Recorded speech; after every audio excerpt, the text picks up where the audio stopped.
Welcome to week 35 of your 40-week pregnancy journey. If all remains on schedule, there are a mere 5 weeks remaining until you meet your new baby. While a bulk of his or her development is already done, your little one more than puts these final weeks onto a good use. Your baby's development at week 35. At 35 weeks pregnant, baby is as big as a pineapple. Baby measures about 18.2 inches from head to heel. From here on out, they won't get much longer but will keep on plumping up. Your 35-week fetus now weighs about 5.3 pounds and will put on a pound or more of baby fat before you meet them. At 35 weeks of pregnancy, your baby builds up iron stores by absorbing this crucial mineral from your body in the final trimester. The majority of the absorption takes place in the final months before delivery, so load up on iron-rich foods in your pregnancy diet during this week of pregnancy. Fetal brain development is also moving at a crackerjack pace and will continue to do so throughout childhood. In the last trimester, your baby's brain weight increases by almost 10 times, and by age 12, that same brain will be more than 3 times the size it was at birth. As your baby fills out and her uterine confines tighter, her movements will feel less like individual kicks and more like slithers and rolls. Don't be surprised if the contours of your tummy change from time to time. It's not an alien that you're gestating, just your baby shifting positions. The majority of your baby's growth now is fat. His shoulders in particular are padding up for the journey south. The sonograph this week shows that your baby's heart beats around 110 to 160 beats per minute. Your common symptoms this week. Some of the symptoms which you may experience during this week might include: number 1, varicose veins. Varicose veins are the large, swollen blood vessels found predominantly in the legs, but they can show up almost anywhere in the lower half of your body.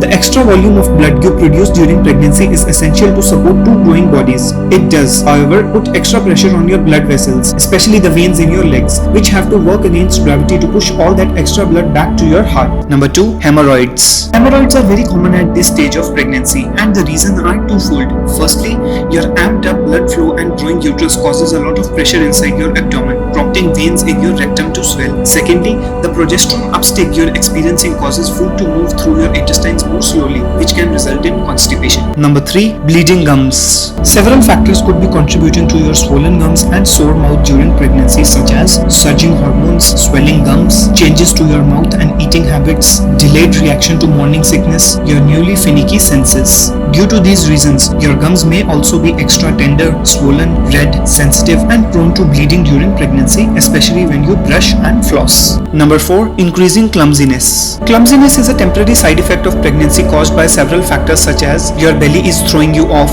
your hormones are playing tricks on you, you are exhausted, as pregnancy fatigue can make it easier to trip when you are too tired to notice the box your partner left in the middle of the living room floor, and you're forgetful. Pregnancy brain can also make it likely that not only you will forget where you left the keys, but when you actually find them, you'll keep dropping them. So here are some self-care tips during this week. Some of the self-care tips which you should follow during this week might include: number 1, preventing varicose veins. There are some tricks you can try that may help minimize any varicose veins that make an appearance while you're expecting, or at least keep them under control, such as: keep your blood flowing, get moving, keep it comfy, try a support hose, watch your weight, sleep on your left side, don't strain, and get your daily dose of vitamins. Number 2, preventing hemorrhoids. Hemorrhoids are a common problem at week 27 and beyond. Here are some ways to help ease your discomfort. Take a sitz bath, where you gently run warm water over your hemorrhoids while situated on a mini tub that fits directly over your toilet. Avoid standing for long stretches. Consume plenty of fiber such as whole wheat, flax, fruits with skins, vegetables, brown rice and lentils.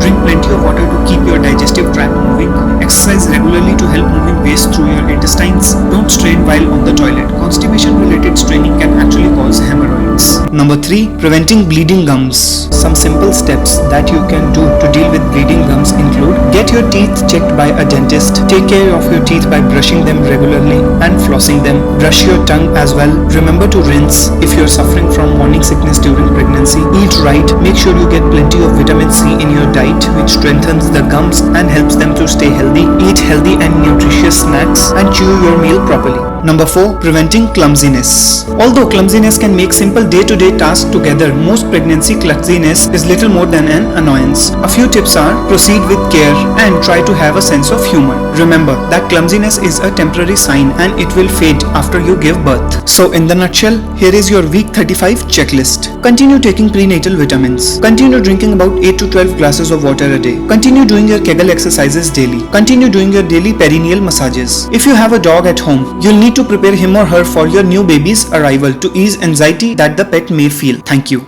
Please like, subscribe and share our YouTube channel The Voice of Women and press the bell icon to stay tuned for the latest updates.